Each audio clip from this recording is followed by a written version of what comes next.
Hello, and welcome to the Founder Institute, How to Launch a Startup NASA Technology Online Event. So if you're coming to the room, you're in the right spot.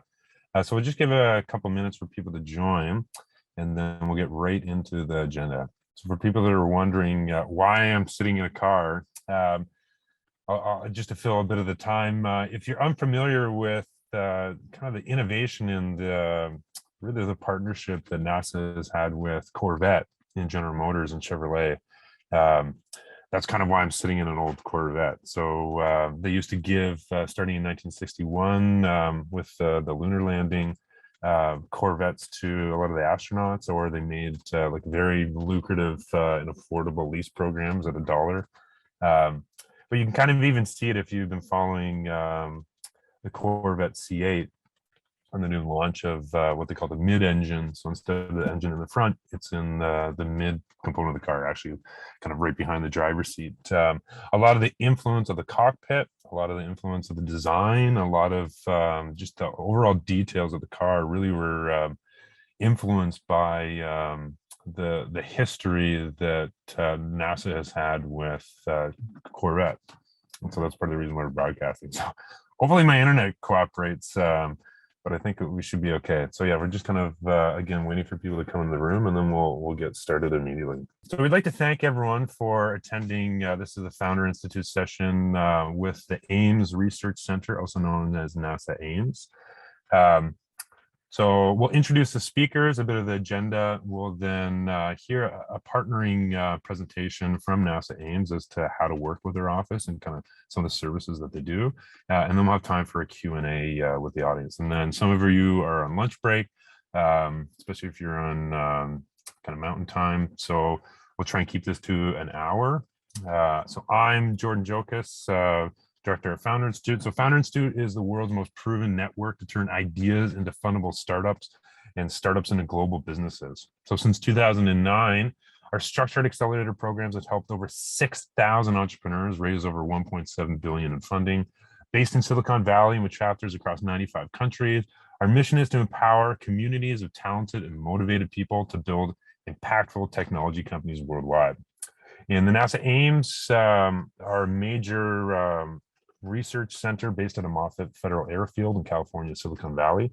So founded in 1939 is the second National Advisory Committee of Aeronautics Laboratory.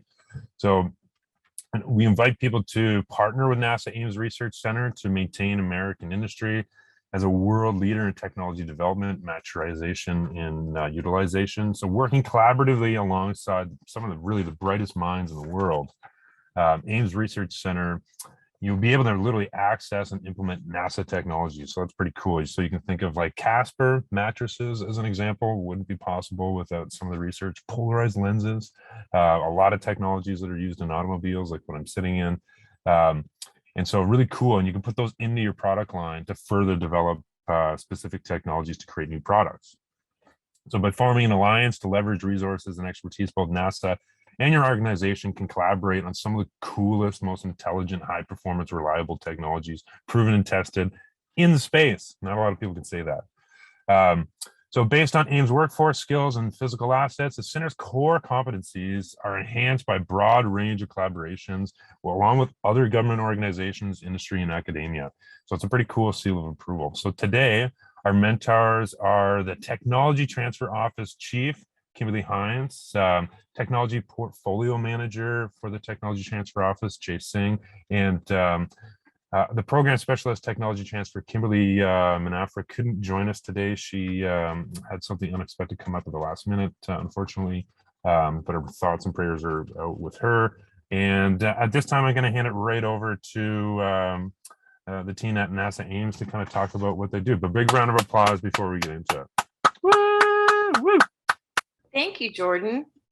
Appreciate that wonderful introduction for NASA. Jay's going to pull up the slides for us, and we'll both trade off on presenting this so you don't hear just from one voice.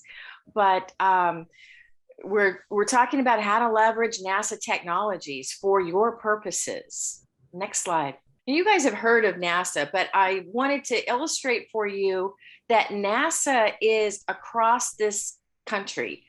We have 10 different locations. And so you'll hear about launches from Kennedy Space Center, and a lot of the manned space operations come out of Johnson Space Center.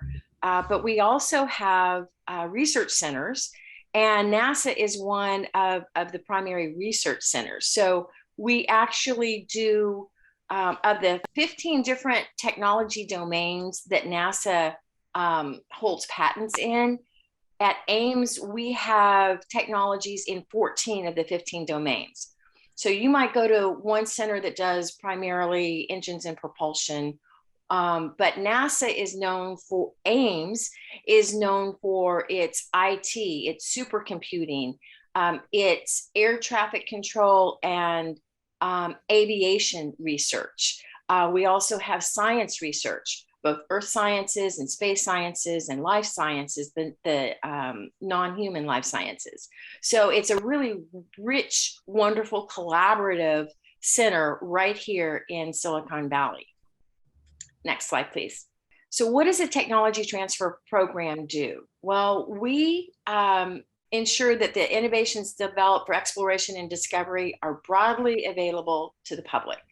So we actually start with collecting information on technologies that are developed, vet them for commercial potential. Some research we funnel directly towards publication because that's the most expedient way to get it in the hands of the nation.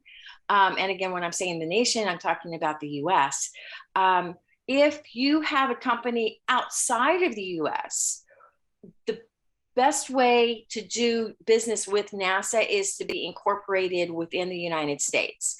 Priority is absolutely given to those companies that have a US presence and intend to develop and manufacture and sell within the United States.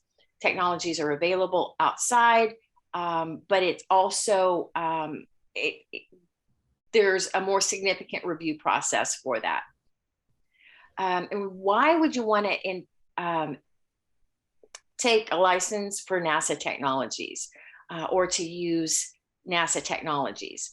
One of the beauties of taking a patent, whether it's from NASA or anywhere else in the federal government, is that you can leverage what's already been developed. And TRLs vary from low technology readiness level. You have a really good concept. This is really pushing and advancing state of the art to something that's really tried and true. It's already been demonstrated. And if you have your own business use case, your own technology you're developing, it could be that you don't have to design absolutely everything, especially with things that might be more complex. Being able to fill the technology gaps, it's always worth checking out patent searches and looking at potential solutions that you can leverage and literally not have to start from scratch. I'm going to turn over now to Jay to hopefully entice you on some of the other technologies. Jay, take it away. Thanks, Kim. So here are some very cool things that have come out of NASA. The first one is the anti-icing formula to prevent train delays. So that was used for de-icing on various NASA missions, and now it's used on railways, or you'll see it on airplanes and things like that to prevent any icing delays on structures. And the one on the right, the mineral analyzer, is also a very interesting one, where that was created for the Mars Curiosity rover. And what it does is it takes a sample of soil in situ, so in the situation, takes it, brings it into a chamber. It uses X-ray diffraction to see what the mineral is, and then it gives you a readout of what the content is. So that's really good if you want to do any like geological exploration, because you don't have to take the sample and then bring it back to the lab. You can just do it then and there in the environment that you're in. So now I'm going to just go over how to find technology and then how you can license it. So our main website is the technology.nasa.gov website. So there's two ways you can do that. You can click on the patent portfolio, which is highlighted, or you can use a keyword search. And so if you go to the patent portfolio, you'll see all of our 15 different categories. And so you can look at it through like agency-wide, so all 10 different centers, or just through NASA Ames or through Johnson Space Flight Center, whatever it might be. And again, our center has 14 to 15 technologies, and other centers may have different technologies that you're interested in for whatever your product is or whatever you're trying to commercialize. So let's just kind of walk through the instrumentation category. So once you click on the instrumentation category, you'll be brought up to the patent portfolio, and you'll see highlights of what the technology is, kind of just a quick overview of it, the name of the technology. So let's just click on the real-time radiation monitoring using nanotechnology. So when you click on that, you'll be greeted with this more detailed page. So an overview of the technology, why it was kind of created, the benefits and the application. If you have any questions, you click on the question link and it'll go to our licensing concierge, who will direct you to the right people to answer your questions. And you can also download a PDF fact sheet so you can send it to people offline. And the fact sheet is just everything that's in the on the webpage, and so you have the benefits, the applications, and then the patent numbers and things like that. So one very important thing is to look at the patent for whatever technology that you want to use. So once you click on the patent, just make sure it's the right patent number. And the patent will give you the abstract, what's claimed, and the description. And it's very important to review the patent description and claims, because that's what you'll be practicing, is the art of the patent. And so after that, you go, okay, we want to license this technology. You can either click to apply for the license, or you can go to how to license, which is under the resources guide. And in the how to license area, it'll give you the different licensing types, what kind of the process is, things like that. And if you click to apply to license, you'll be directed to our Atlas page, which will allow you to go through the process of submitting a licensing application. And again, as Kim had mentioned, your company must be legally formed and be incorporated in the US to apply for a license. And so after you click on the apply for a license, you'll be greeted by our Atlas page, which is our automated technology licensing application system. There's going to be a new one coming out on October 1st, but this is kind of the portal that you'll need to go through to apply for a license. And Kim will talk about the licensing agreement types. Thank you, Jay. This slide basically gives you the overview of what types of licenses NASA will engage with. So an evaluation license, if you just want to kick the can and figure out, is this the right technology for my company? And is this something I can use? I would point you towards an evaluation license. This allows you to prototype and really figure out if this is the best fit for your commercial opportunity. Again, any use of a NASA technology and the patent requires a license. And so an evaluation license is for a limited period of time, typically 1 year. Some people will take it for 6 months, some a little bit longer, depending on the complexity. But that's kind of the sweet spot for what can I do with this technology. Now, a startup company may be eligible for a startup license. The expectation, though, is still that as a startup, you have a really strong point of view. You have a technology development plan. You know who your customer audience is going to be. You have a clear marketing plan. And if you're ready to hit the ground running and this technology is going to, you're confident this is going to meet your needs, then a startup is a low bar, frequently no cost, but depending on the demand of a technology, there may be some upfront fees. A commercial license is, again, requires that it might be a more mature company, or you're not just strictly in your startup phase. But with the commercial license, working with the government is not difficult, but there are upfront fees associated with it and running royalties, typically for the use of the patent. There are at times exclusive commercial licenses available. And that's when it's really clear that this technology is going to be owned and used by one company that is going to use it in a deep and broad way and make a high impact for that use case. Next slide. So NASA also, I want to mention that we have a software catalog. And because so much of what NASA does is in the IT realm, many of the software products that we have don't necessarily get licensed, but they're still of high value. And they are available literally for no cost whatsoever. So just wanted to make mention that this is a great way to not have to reinvent the wheel. And I would recommend that you go to the software catalog and look at what products might be available and code that's already been developed that can be adapted for your own purposes. I just wanted to circle back on the patents.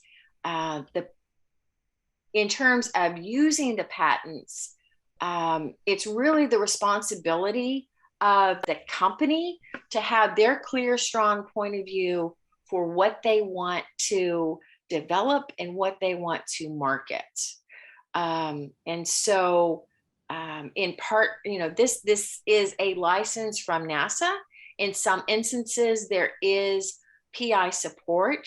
In the event it's a complex technology, it is possible that you can take a reimbursable Space Act agreement and pay for that inventor's time, that subject matter expert's time, to help you learn and share know-how.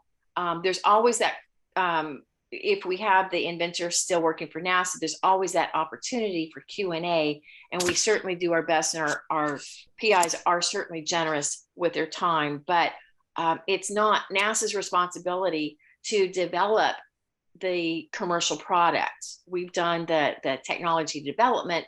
The onus is on the company to actually take it that final mile to the commercial success. But if there are things that need to be adapted for a special use case, again, we are able to put you in touch with the innovator, and there are frequently ways to partner with a reimbursable Space Act agreement. Okay, thank you, Jay, for going back there. If we can advance the slides. And next slide. So these are many of the resources available. Feel free to take a quick screenshot and explore. If you want to understand many of the success stories, spin-off publications are beautiful.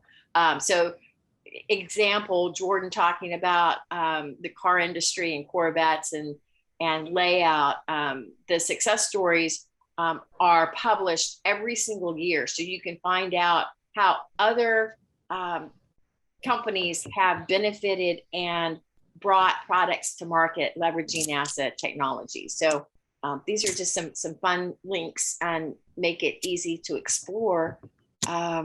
Many of the questions that come in via our concierge for companies that are looking at specific technologies, they route back to Jay and to myself, and we're kind of behind the scenes, behind the curtain, providing as much support as we can to make companies successful. So with that, we can open it up for questions.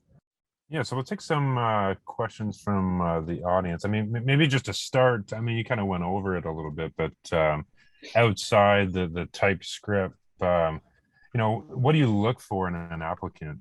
What makes a successful applicant? Thank you. That's an excellent question, Jordan. It's really easy to get excited and come to the table and say, I want to do something with this technology. I want to work with NASA. But you have to do your homework first. You have to have a clear point of view of what you might want to do and what your product is. And take the time to have already not only looked at the top sheet and the information available on the NASA technology portal, but look at the patent, understand what it is that you might be looking for. And with that, again, for an evaluation license, if you're just in the ideation phase, you could easily take 2 or 3 different evaluation licenses. Don't come in and ask for a dozen, because in reality, you're not going to have the time to actively vet 12 different technologies at one time. So come in and be intentional and selective with what you're asking for. Again, there's search tools online, and that helps you kind of weed out and focus on things that might be a benefit for your application. If you believe you're past the evaluation stage, you've got a clear point of view with what you're developing, then make sure when you fill out the application, you provide sufficient information. One-line answers on what your tech development plan isn't going to get you through the gate. You can be concise, but still be thorough. And when asked for more information, make sure that you are a credible company. And because that's what's going to, the more complete your application is, the easier it will be for us to process, review, and get the legal feedback on. Yeah, maybe just building off that question, a lot of applicants, let's say, are independent US-based companies. In terms of, let's say, researchers at other higher educational institutions that want to be able to leverage technology for commercialization purposes, what does it look like working with higher ed? The approach there would be with an evaluation license. So we could do that for a longer period of time. It would totally make sense for, it could be new technology development, could be physics research, it could be an engineering institute that's advancing state of the art in a particular domain. And if it's with a research institute, we can definitely find a way to create an evaluation license or a way to partner so you can actually practice the art of the patent. So thank you for that question. It's, we'll do everything we can to make sure all of those pieces line up for academic purposes. Very cool. So yeah, we have a question from Esteban. So how well can a US company work with NASA with founders residing abroad? So we kind of see this sometimes where, maybe they haven't incorporated as a Delaware C Corp or at a US based company somewhere. The teams overseas, they plan on coming to the States. How can that relationship typically look? It is a challenge. Certainly apply. But if you are incorporated in the US and have a clear point, again, it's having a clear point of view. Do you have a business plan where you were going to do the research and you are going to do manufacturing in the US?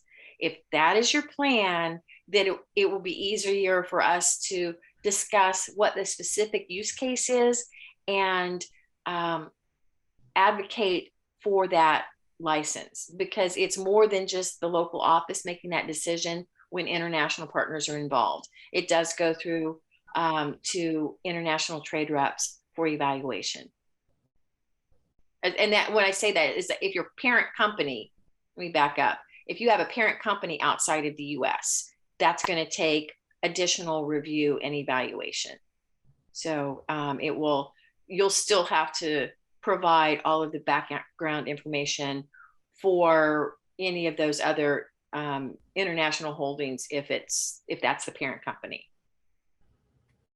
Yeah, that makes sense. I mean, it's economic development play in a lot of ways too, right? Okay, so we have a question from Mark. Are there opportunities for development support for battery and solar thin film? So this is kind of a vertical specific question. But of the 15 areas, do you know specifically? There are some items related to batteries and thin films, and we can certainly, again, I don't have it at my fingertips, but we can go search that portfolio. So you can always send us the question directly and we'll make sure we point you in the right direction on the technologies. Very cool. So yeah, another question, kind of almost like an open source question. Are we able to make technology broadly available to the public with the help of NASA? So maybe, I don't know if an easier example, this could be like from a software perspective, let's say. We do have open source, there is significant open source software available online. And so that's available. You go in, you enter, and you can download the open source. There are links directly to make that. Yeah, and that's the code.nasa.gov part of the link, right? Yes. Yeah. So yeah, Eli, if you can post that in the chat, people can see a link to that as well. Okay, so I'll pull another one.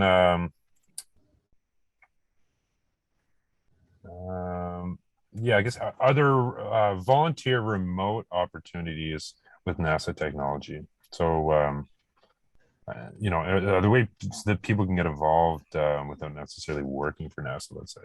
So in terms of other ways besides licensing directly, there are many opportunities, solicitations that come out, roses and inspires. If you're doing research or technology development, you can apply, read the solicitations and pitch your ideas for proposals for NASA funding. That's a way to work with NASA. SBIR and STTR, that's Small Business Innovation Research. A beautiful way if you've got a new company and you're not sure, you're looking to work with NASA.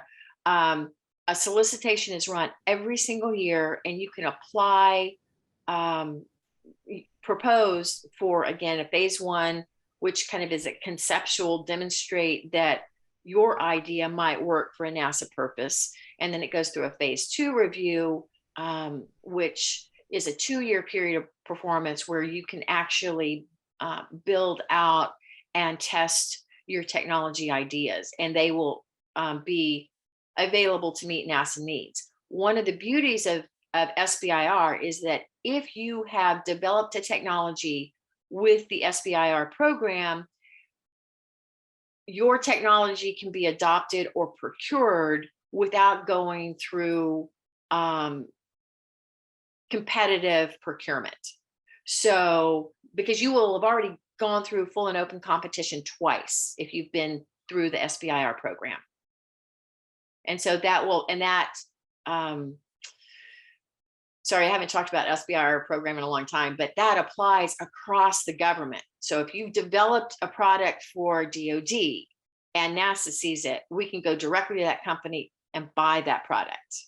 If you've developed it under a NASA solicitation and DOE or DoD could use that technology and buy your product, again, it doesn't have to go through competitive procurement, but can come directly to your company. So it's an advantage for small companies. Very cool. So we have a question from Vamik. I think my understanding is that it's a reverse question. So you come up with a lot of these technologies, you secure the patent, you make them available, and people can license them.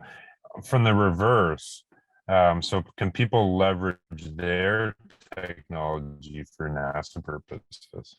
Well, if your technology can be used in support of that NASA solicitation, then yes, it would be part of that technology solution. You'll still own your own IP. You'll still be developing it in a shared collaborative way based on those NASA funds. And again, I would read the SBIR solicitation.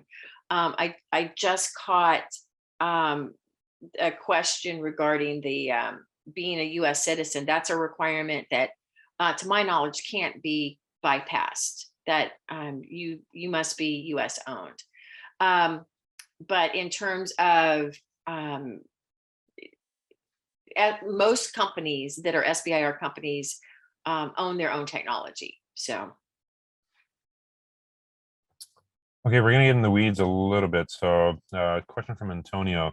If we're awarded a license, we will have access to the full schematic of the technology or the full explanation plus demonstration of the proof of concept. So what kind of support are license holders given?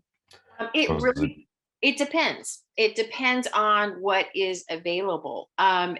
Remember that what you're licensing is the right to practice the art of the patent, and that patent is written out and available online.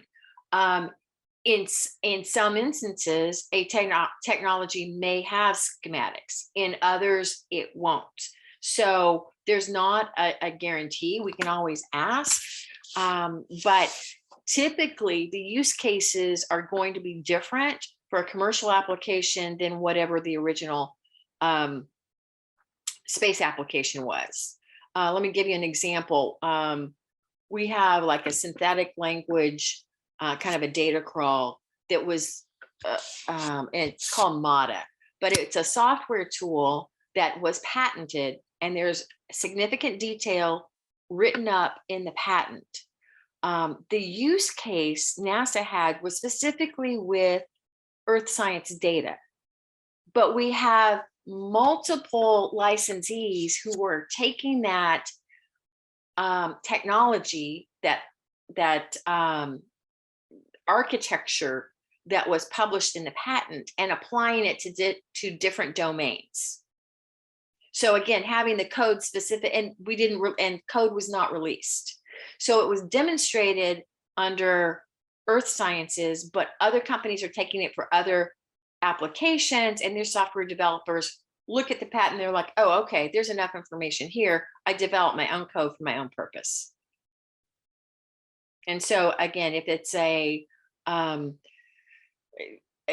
depends. If it's a mechanism, the details are typically already in the patent, and you would be adapting it for your own purposes. So. Okay, yeah, perfect. In terms of advice that I got, it kind of relates to this question. I know a startup founder of ours that works with NASA on different things, and their original business model was like solely hinged upon collaborating successfully with NASA. And I think it was too much of a risk, and then they realized that they needed to prove themselves first.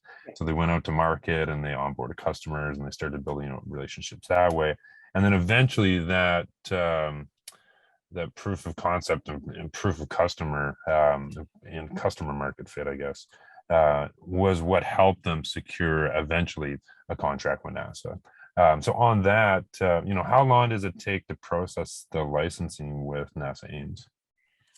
Again, it depends. An evaluation license, we can probably turn around in 4 to 6 weeks.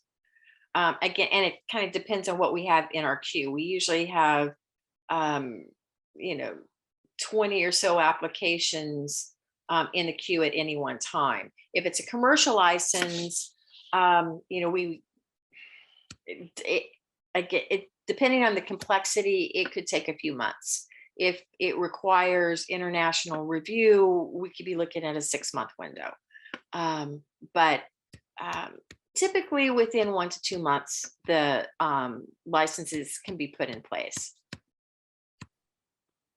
Yes, yeah, it's positive.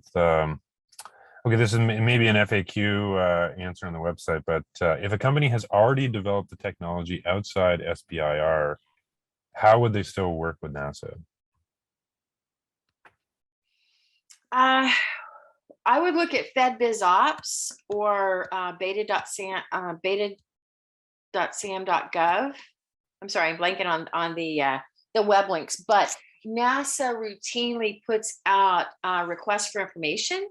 And if you have a technology that you believe has a specific application that NASA can use, the best way to approach NASA is through the more formal channels, either an RFI or an RFP, meaning request for information or request for proposals.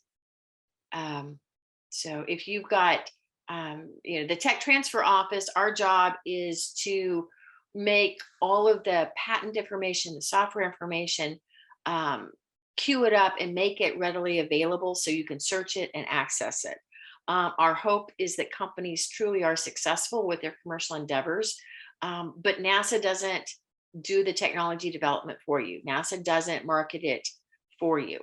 But again, if you have a question, you're interested in the evaluation license, if we have the PI available, and you've done your homework, we'll ask you to say, send us the questions, and we'll queue up that meeting with the PI. So then you can say, this is our idea. Does this make sense? Does this seem like it's going to be the right fit? And it may be that you need to study it a little bit more for your application. So I know my answers seem so high and so general. And I wish I could have a one-on-one with every single one of you to hear what your wonderful ideas are and what your interests are. But the place I'd start is with the NASA portfolio of patents. There are typically 1,000, 1,100 patents at any one time that we have active across the agency. And at NASA Ames specifically, 100 to 120 at any one time. So they are a limited life item, but you have a few decades to use them. And hopefully some of this piques your interest on how you can access and leverage these investments that have already been seeded with taxpayer dollars. Yeah, very cool. Maybe just on that kind of a personal question, what are some of the coolest use cases that you've seen of NASA patents and technology, like in the commercial world? Gosh, I still go back to memory foam. It was, used for cushioning for space flight, and it just took off and went into other products.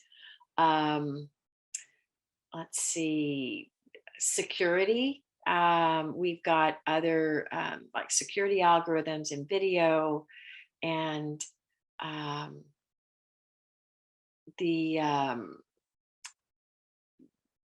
we don't have, I will mention more recent patents are for fluid lensing and for looking at fluid cam, which would look at a camera that will look down through the water and remove the waves and distortion. So you could actually see centimeter scale images under the water. And so this helps look at coral reefs. This is one of the newer technologies designed at NASA Ames. Vade Shariah was the inventor, and he has since moved on to the University of Miami, but I see future collaborations for people that might want to looking at climate change and the health of our planet. That would be one technology that might pique someone's interest. Is that like using millimeter wave technology? It's actually a video process and removing the distortion. So it's artifact. So you've got a camera that is the technology of the camera itself and the details. It is high resolution imagery, and so it's like taking a bunch of any video is a bunch of individual images, but it's the algorithm that gets packaged with it to remove the distortion. So it's there may be other land use cases for that technology and imaging. Again, it's just one idea that's out there. In terms of other, again, I didn't do my homework on my favorite products. I still go back to memory foam. And yeah, I think everyone's got it seems like everyone's got a memory foam now. Yeah. It's changed the world. It's like baby food is another one, because that's we literally have influenced baby food because of nutrition supplements for astronauts. So yeah, that's really cool. How do we get NASA to evaluate our patented SaaS solution? I'm not quite understanding your question. Yeah, I don't know if we can get a bit of clarity. I guess maybe so let's say they apply. I mean, eventually you're going to have to test out the software to make sure that it's something that well, I know what you mean. They're typically licensing your technology. Right. And again, Um, I point you to, I'm seeing Rolf had a question, how would one approach NASA if one has a material to sell to NASA? Again, to sell to NASA, to get your proposed solution reviewed would be to apply to a solicitation. Inspires is one. Inspires and the Roses Call. If you want to develop technology solutions specifically for a NASA application, you're going to have to look for where NASA is asking for technology solutions and propose it there. I will say it's very difficult to cold call on NASA. It's because it becomes that other duties as assigned for people to look at and evaluate your technology. But if you seriously believe that what your technology does will meet a NASA need, and if you apply, whether it's through, again, SBIR, and you've already have one solution that you can build on, or through any of the other NASA, it can be a request for information or an actual solicitation that would, you would need to then apply for that and send the proposal in, and that's how your technology is going to get reviewed. Again, another way to propose it might be if you go to AGU or Space Photonics, going to some of those conferences. That's also, we have NASA researchers and technology developments participate fully in all of the different professional organizations. And so if you're presenting your work in those venues, it's likely to get noticed there as well. And so that would be, for more exposure, if you will.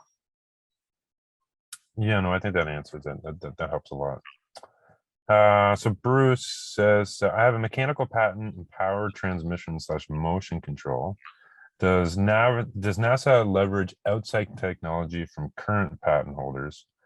So I mean, that's kind of relating to what we just talked about, but I guess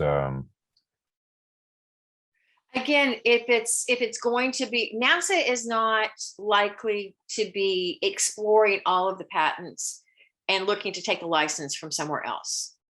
The way NASA does business with the public is through procurement or solicitations. And so if it's procurement, they will advertise that NASA is looking for a particular technology solution for this mission or this project, and request people to share what they might have available. And so then you would reply to that query. And it's going to be a request for information or a request for proposal. yeah, and I mean, there's definitely a theme here where I mean, it's a great feather in your cap to be able to work with NASA, but I think it's a good example of like municipalities. It's like they have a specific project, they're doing a new road, they need someone to reply to the RFP to build a new road. They don't need to build an airport. Yeah. Okay, so yeah, no, that helps a lot. So I think, I mean, a lot of the questions are much of the same that we have left. I mean, we have one, for example, are there more resources for quantum technologies? So like, are you guys moving into quantum? There is quantum research that goes on. We do have a group at NASA Ames, and I know that there's quite a bit in terms of algorithm development.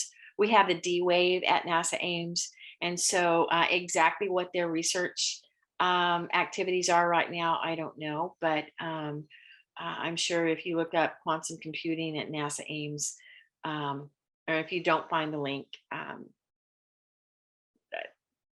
you could let me know if you have a more specific question. Yeah, and we'll find, there's some questions about like the RFQ and RFI resources online. So we can find some of those or we can search them up. Yeah. Yeah, we kind of touched on this a little bit, but Archie asks, is NASA technology geared more towards established companies or can startups apply? Startups can definitely apply. Yeah, we actually run something called a T2U, where entrepreneurial business classes can take a patented technology and then do a commercial assessment to go see what markets that technology might be used for. So yes, again, NASA does such a wide range of technology development. Some are very complex, cutting edge nanosensors, and it's going to take some significant work to get it off the ground for a particular use case. To other, software, we do air traffic control tools. So for aviation and flight planning, we've got patents out there that then get used by and technologies that are adopted by the airlines and FAA. Again, that's a very specialized. If you have a business, where you're product oriented, you're probably not going to take an aviation software tool. Again, it kind of depends on what your need is and what your interests are and what you want to grow into. And it's not just about, keep in mind that you may need to partner with other subject matter experts. So you may have a really strong business point of view, but you may need some heavy hitters in computer science or data science to use a software product. It may be that if you want to do a medical instrument, you're going to have some electrical engineers or chemists that can understand the technology to help you evaluate it and carry that forward. So you can have great ideas, but you may need to partner with other founders in other domains to make your use case successful. Very cool. Yeah, thanks, Dennis, for putting the link in. Because T2U stands for Tech Transfer University. Yeah, that's what we thought. Okay, yeah. Perfect. So maybe we'll do some quick ones in the last couple of minutes that we have here. Well, some fun ones. I guess first of all, I mean, I'm sure a lot of people would love to have your job. How did you get your job? How did you get into the industry, and then how did you kind of climb your way up? Gosh, I was in my first round in graduate school at San Francisco State, and I took an internship in the training department. I was, at the time, I was getting a degree, master's in industrial organizational psychology, knew that I wanted to work in an R&D environment because I had done that for a couple of years in Arizona, and wanted to be part of the business solution that kept the monkey off the back of the people that were really creative and had the insight for design. And so that was my first internship. First time I was asked, I interviewed for a permanent job. They said, can you guarantee you'll be here in 5 years? And I said, I don't know. And that was 30 years ago. So I didn't go away. Very cool. Go Gators. Yeah, and then I guess maybe there's a lot of news about NASA right now with Artemis 1 and the going back to the moon. What's the energy like around NASA right now? It's exciting. It really is. It's it's like most of us have spent our, the people who actually were around in the era of going to the moon first time are mostly retired and not part of the current technology development, but that the excitement is palpable. The fact that women are going to the moon is exciting. And it's just to, when things launch, we learn so much. And I had the privilege of working life sciences engineering for many years with research and payloads that went on the shuttle. and with Mir, and that was exciting. When we were doing our international, just being part of those international collaborations. Space is one of those areas that everybody can come together on and find the value added, and really understand that going into space is not just for the sake of shooting off a rocket, but that research comes back and helps us here on the ground. So one of the studies years ago was for with a commercial company looking at drugs for osteoporosis, because microgravity can mimic the effects of aging on bones. So again, it's just NASA's research opportunities are rich and wonderful, and Artemis is going to just help us take us into that next generation of what's possible for in situ utilization. What they're going to do is not just go collect samples, but have a presence for just learning more and doing more and practicing operations on the surface of the moon. That's going to be really exciting. To the moon. I love it. Now, my dad had the opportunity to golf with Neil Armstrong for the day, and I remember a mentor of mine was one of the first ministers of science and technology here in Canada, Dr. William Weingart, and so he was there for the launch with Roberta Bondar, the female astronaut. So yeah, a lot of excitement, and I know everyone's really looking forward to it. On that, is there any speculations of kind of what they may find up there? Like, I know people that think that the moon is just a big thing of gold covered in dust. So I don't know. Is there anything that you hypothesize that we may find? I'm not making bets on any of it. I think it's always going to be full of surprises. And the more we can study, the more we're going to learn. Just the fact that, of course, we know that there's it will be interesting to see how we can actually harvest and make use of what we see to be rocks and sand and access water. Just learning more about the minerals and resources there will help us, decide what to and how to process. And by going back to the moon, then that's going to be that next stage of deeper space exploration. Yeah, so gold investors are worried that maybe the price of gold will go up or down depending on if it's just a big gold nugget. I'm not going to make any changes in my investments based on. Yeah, just kidding. Okay, a final thought before we leave. Is there anything that you want to promote? Anything cool you're working on? Anything that we should be knowing that we don't already know? Gosh. Excellent question. Off the top of my head, I don't have a. Are you guys accepting job applicants other than just patents and licensing? Right. There's always there's always internship opportunities, and especially for students during the summer, there are always internship opportunities, and jobs pop up here and there. Can remember that it's not just NASA, but every NASA center has many contractors and contract opportunities. I myself was a contractor the first 10 years of my career. So when I was doing I came in through one internship and then ended up working in astronaut crew training and with a project management and a mechanical engineering group and leading designs of spaceflight hardware. All of those activities I was a contractor for NASA, so not working directly.